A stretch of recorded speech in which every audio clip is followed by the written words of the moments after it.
O'rtoq, yurganyapman aka. Aytmoqman-ku, senga mashina zo'r. Mashinani probegi 100% halol. Kraskalari toza.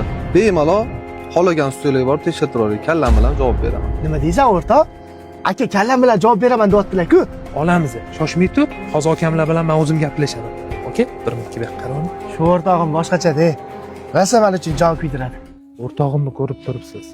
Sodda bola. Otasiz o'sgan. Onasiga o'zi qariydi. Iltimos sizdan shu mashinani kelishtirib hisoblab bering.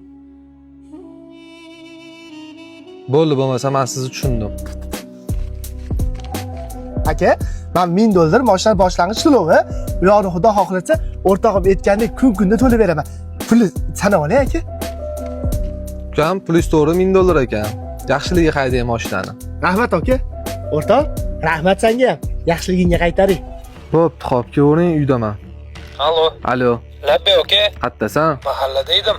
Uyga tushib ketgan, ana o'rtog'ing kelayotgan ekan. Bo'ldi hozir.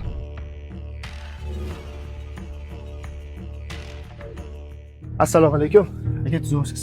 O'rtoq, sen yaxshimisan? Ha, ukam, tinchlikmidi? Menga qara o'rtoq, akamlarga telefon qilsa, nimaga menga bir og'iz telefon qilmadi?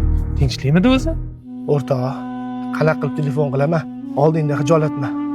O'zi men uchun akamlarning oldilariga kelib, narxlarni kelishtirib gaplashib beruvding. Aka, siz oldingizga iltimos bilan keluvdim. Nima iltimos, ukam? Kecha kechqurun onamlarning mazalari bo'lmay qoldi. Doktorga olib boruvdim. Srochniy operatsiya qilmasa bo'lmaydi dedi. O'shanga operatsiyaga $1000 dan oshiq pul ketar ekan. Iltimos aka, shuni olib qolib $1000 pulni qaytarib bering.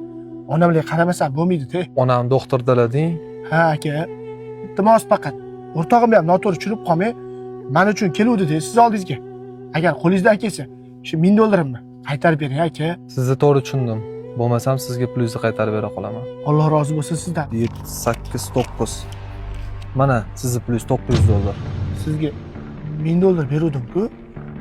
Bitta $100 kam qaytarib beryapsiz-ku. $100 o'rtog'ingizdan olasiz. Uni keyin o'zingiz bilan kelishib olardi. Uka, men tushundim uka. Rahmat sizga. Pul zarilda o'tdingiz. O'rtog'ingizdan $100 olmaysizmi? Yo'q aka. O'rtog'im bilan o'rtamizdagi oqibatli narxi $100 ekan. O'sha pul o'rtog'imda. Qovura qolsa, haqiqiy do'st do'stiga foyda keltirishni o'ylaydi. Uni ustidan foyda qilish emas. Gaplarim to'g'rimi yoki noto'g'ri? Fikringlar kam aytar edi, yozib qoldiringlar. Do'stim, arzimagan pullarga meni sotmagin.